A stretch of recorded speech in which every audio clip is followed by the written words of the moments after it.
is. En dan hierdie wonderlike woorde daar in vers 10.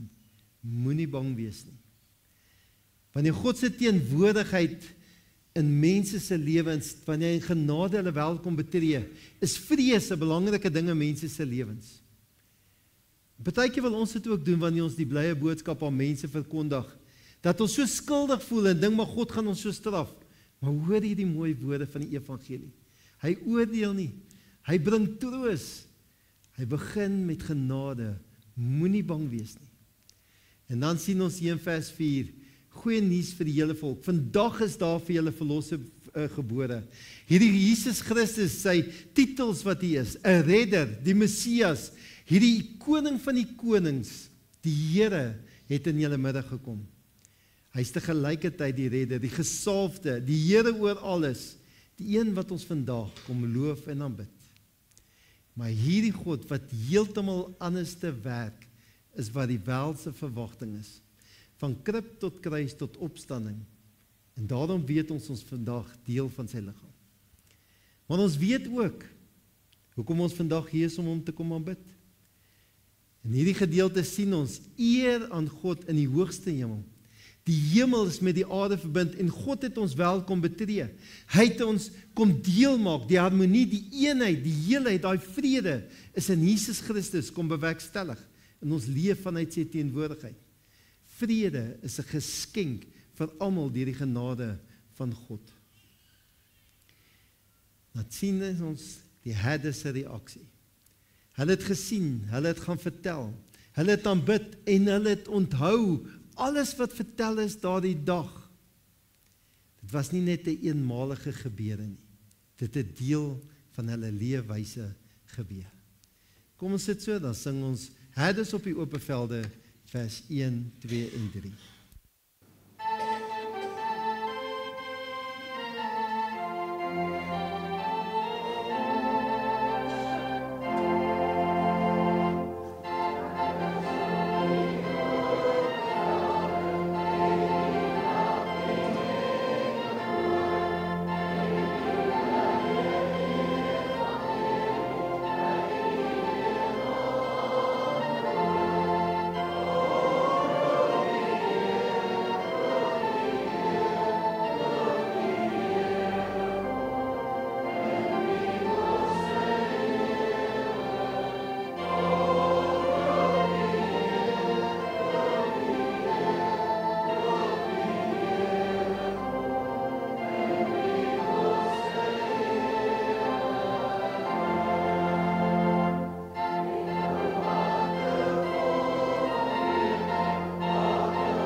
In Matteus 2, geleerdes uit die ooste kom eer 'n nuwe koning.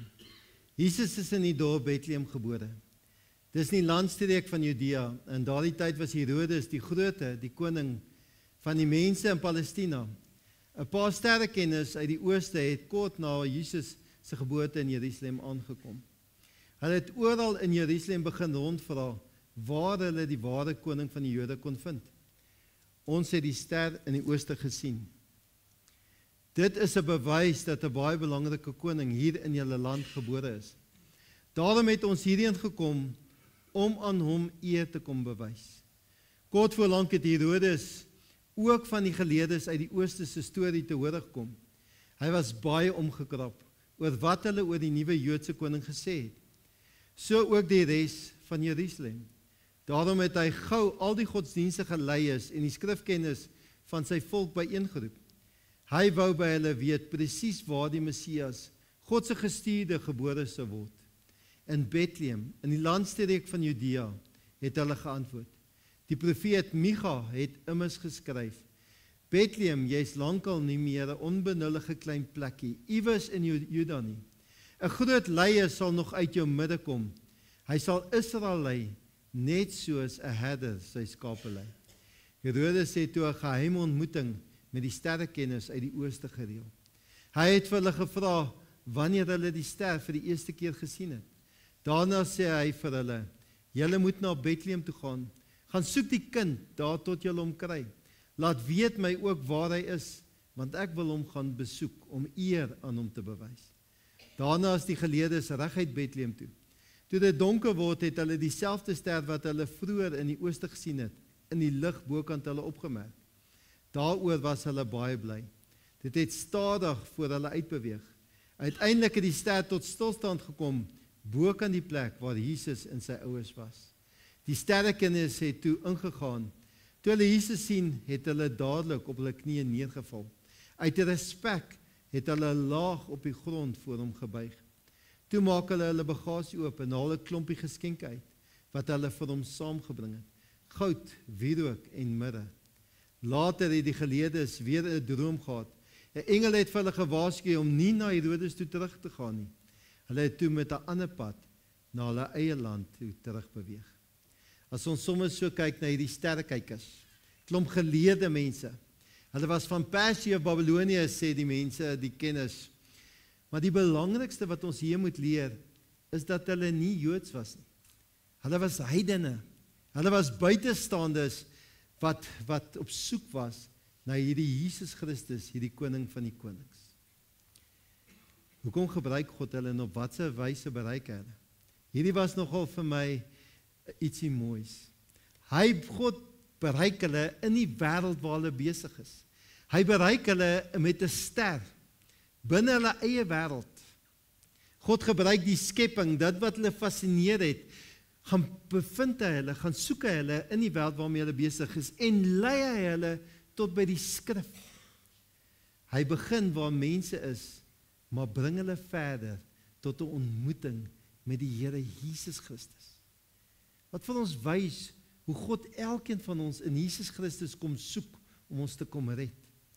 Die ster is ook nie net 'n natuurverskynsel nie, maar dit is God se leiding gewees. Maar dit verwys ook na die ster in Numeri. 'n Ster kom uit Jakob. God self lei mense na Christus toe. En dan sien ons hoe hierdie Herodes en die God se volk gereageer het hieroor. Herodes het natuurlik bedreig gevoel want sy mag.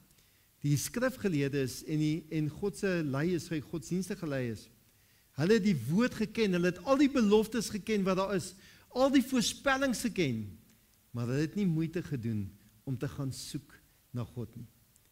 Dit wys vir ons hierdie hartseer boodskap, weer 'n keer hierdie bevestiging, dat die Kersverhaal word wêreldwyd vertel. Die musiek word op die radio's gespeel, ons sien dit in die films, maar almal soek nie na die Here noodwendig in hulle lewe nie.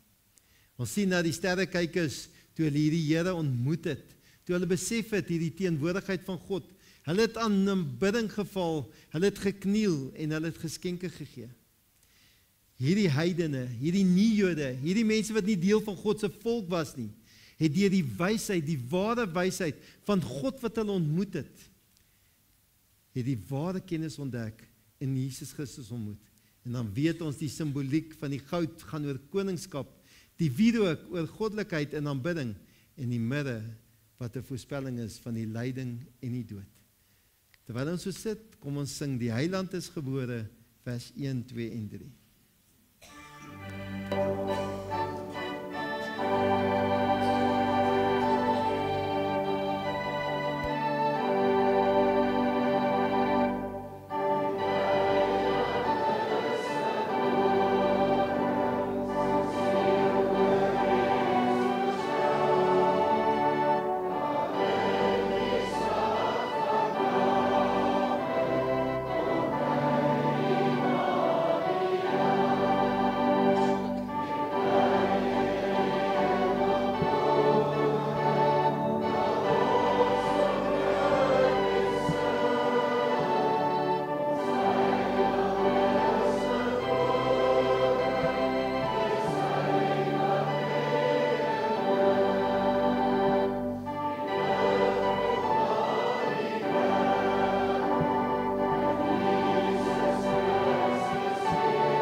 Hierdie verhaal gaan oor die koning se reaksie Herodes op die Jesus wat gebore is. Nou ek probeer dit maar op 'n kindervriendelike wyse vertel, want ons weet hoe wreed is dit wat Herodes gedoen het. 'n Storie oor 'n bang koning en 'n spesiale kind. Lang gelede was daar 'n koning met 'n naam Herodes. Hy het in 'n groot paleis gewoon en het baie mag gehad. Maar daar was een ding wat Herodes baie bang gemaak het. Hy was bang om sy mag te verloor. Toe hoor Herodes van iets wat hom laat skrik het. Wyse manne het gesê 'n nuwe koning is gebore. Herodes het nie bly geword nie. Hy het nie gevra, is dit God se plan nie. Hy het gedink, wat as iemand my plek kom vat? Herodes was so bang dat sy hart hard geraak het. En ons weet wat Herodes kom doen het. Ons weet hierdie verhaal, die wyse manne het gekies. Hulle het die boodskap gekry van God af en hulle het nie teruggegaan en vir Herodes gaan sê nie. Hulle het God aanbid, vir Jesus aanbid, geskenke gegee en hulle het 'n ander pad teruggevat. Herodes het baie kwaad geword. Hy het God nie vertrou nie, hy het net aan homself gedink, sy selfsug. Hierdie verhaal vertel vir ons, daar's twee maniere om te reageer op die blye boodskap, hierdie Christusfees vandag. Herodes se manier om bang te wees, onseker te wees, vashou aan jou eie mag, jou eie besittings, voort te gaan met jou manier van doen, ander mense seer te maak. Dan is daar Jesus se manier. Die grootste geskenk, die beloftes van God wat opdaag in ons lewe, om God te vertrou, ander te dien, jou lewe vir hom te kom gee, en God se liefde in hierdie wêreld sigbaar te maak. Jy sien, Jesus is nie gebore om mense bang te maak nie. Hy is gebore om liefde te bring, vrede te bring, hoop te bring. En niemand, nie eens hierdie bang koning, kon God se plan stop nie. Wanneer mense bang raak, maak God 'n pad. Wanneer mense seer maak, bring Jesus liefde. Kom ons sit so, dan sing ons Al was ek nie daar nie, vers 1 en 2.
Josef en Maria, Jesus kom terug uit Egipte.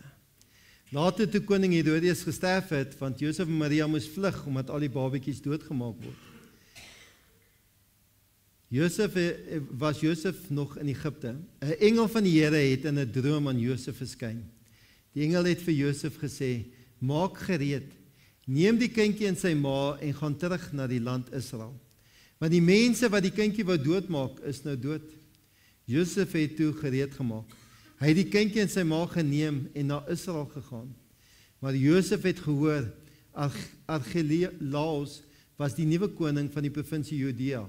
En hy was die koning na sy pa Herodes. Josef was te bang om na Judea toe te gaan. Die Here het vir Josef in 'n droom gewaarsku, en daarom het Josef uit Egipte na die provinsie Galilea gegaan. Josef het gegaan woon in die stad Nasaret. So het dit gebeur wat die profete gesê het. Die mens sal Jesus 'n Nasarener noem. As ons hierdie verhaal nou luister vandag, hierdie mooi verhaal van die geboorte van ons Here Jesus Christus. 'n belofte van God wat waar geword het. 'n belofte van God se teenwoordigheid in Jesus Christus wat aarde toe gekom het en gesê het in sy liefde en sy genade, in sy hoop en sy vrede en sy geluk, pak hy ons lewensreise saam met ons aan. God daag op. Is daardie hoop nie 'n wensdenkery nie, maar is dit 'n vaste plek vir ons siel. Dis nie dat ons nie erken alles wat sleg met ons gebeur nie. Die onsekerheid van die wêreld waarin ons self bevind nie. Maar wanneer alles wankel, hoor ons God se fluisterende stem, ek is nog hier. Dis soos 'n anker waaraan ons bly vashou, hierdie hoop, selfs as hierdie storms om ons woed. Omdat Christus gelei het, omdat Christus gesterf het, omdat Christus opgestaan het, omdat ons weet Christus, net soos wat hy gekom het met sy geboorte, wat ons vier vandag, weet ons die Here gaan weerkom vir elkeen van ons, en weet ons elke dag in ons bestaan, gaan ons wel betree deur sy genade, en die Heilige Gees sal ons daarop wys. En daarom kan ons sê, selfs in die donkerste moment van ons bestaan, selfs al is dit hoe moeilik, hierdie is nie die einde nie. Ons kan verby die omstandighede van ons lewens kyk, ons kan verby die pyn kyk, en met lewende hoop die krag van God, sy liefde raak sien. Baie keer word hoop verbind aan die omstandighede. As dinge regloop, is daar hoop, as dinge skeefloop, verdwyn die hoop. Maar ons as Christen hou vas in Romeine 15 vers 13. Maar God die bron van hoop, julle deur die geloof met alle blydskap en vrede vervul, sodat julle hoop al hoe sterker kan word deur die krag van die Heilige Gees. Ware hoop kom nie uit onsself nie. Dit kom van God af. Hy is die bron van ons hoop. Christelike hoop beteken nie ons ontken ons probleme nie. Dit beteken dat ons in die midde van ons swaarkry aan hierdie God wat ons welkom betree het in Jesus Christus, sy beloftes kom waarmaak het, bly vashou. Daarom kan ons vandag met vertroue leef. Nie omdat dit so maklik is nie, maar omdat God getrou is en sy beloftes waar word. Omdat hy vir ons daai sekerheid bied. Omdat hy sy karakter vir ons kom wys het. Omdat hy vir ons fluister, ek is nog aan die werk in julle lewens. 'n windpomp gaan soek nie na die wind nie. Hy staan en wag en weet die wind sal hom kry. Net so is dit met die mens. Hy wag op die Here, want hy weet op die regte tyd sal die Here doen wat hy beloof het. Jesus Christus, die grootste geskenk van God, die belofte, die Messias, ons redder, ons verlosser, ons lewende hoop, is gebore vandag, en hy betree ons wêreld elke dag. En dit is ons ware sekerheid, dat hy vir ons intree, en hy ons elkeen weer sal kom haal. Kom ons staan en sing ons eer aan die God in die hoogste hemel.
Terwyl ons so staan, gaan ek bid en daarna sing ons stille nag en sal ek die seën uitspreek.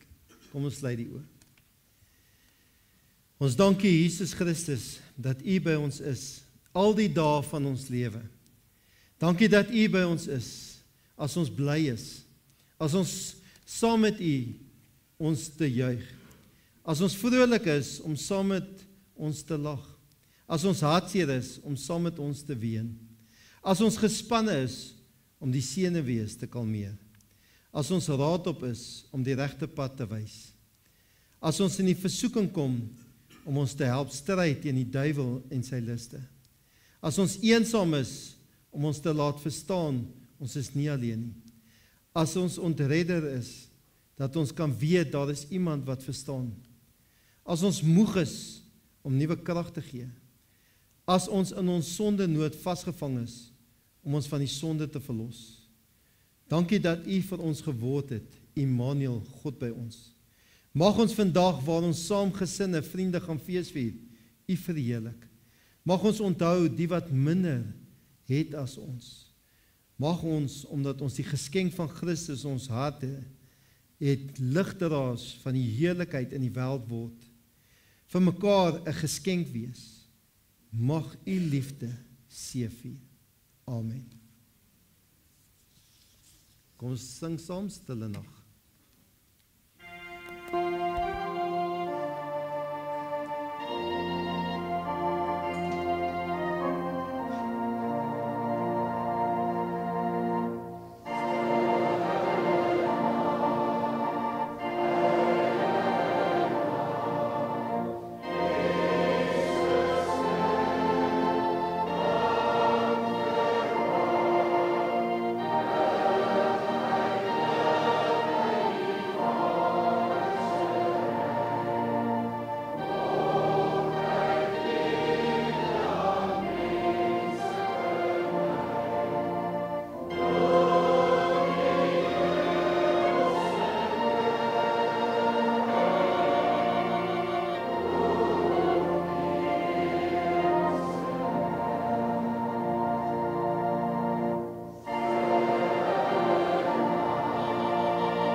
Ontvang nou die seën van die Here, om te bevestig dat die drie-een God met u gaan wees, van nou af tot in alle ewigheid.